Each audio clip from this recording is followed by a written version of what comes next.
Сәлем достар, менің каналыма қош келдіңіздер. Бүгін сіздермен балықтан котлет жасайтын боламыз. Ол үшін балықты жақсылап тазалап, жуып, артық жерлерін алып тастадым. Және де 2 картоп, пияз, нанды сүтке бұқтырып қойдым. Және де қуырғанға панировочный сухари қолданамыз. Келесі кезекте енді ет тартқыштан барлығын өткізіп аламыз. Осының барлығын ет тартқыштан өткізіп аламыз.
Барлығын тартқыштан өткізіп алдық. Енді нанымызды қосып, бір жұмыртқа, таміне қарай тұзын, бір ұшын қосып, жақсылап араластырамыз.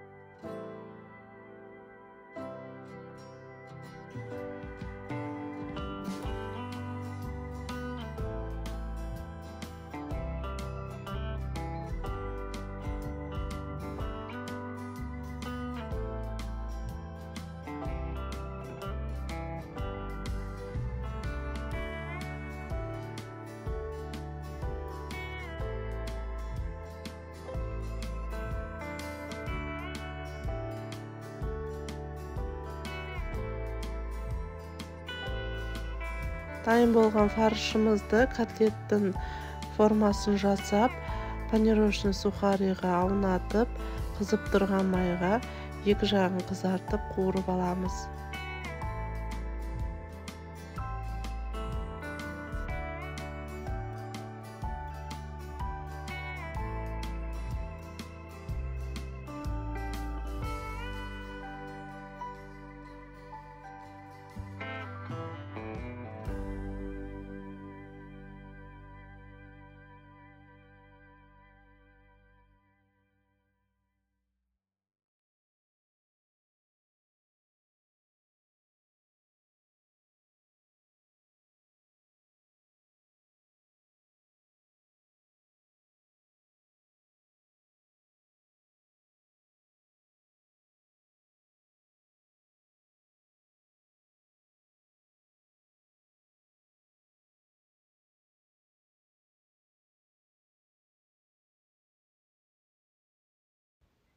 Барлық котлеттеріміз қуырылып болды. Енді қайтадан табамызға салып, үстіне су құйып, 10 минут баяу отта бұқтырып аламыз.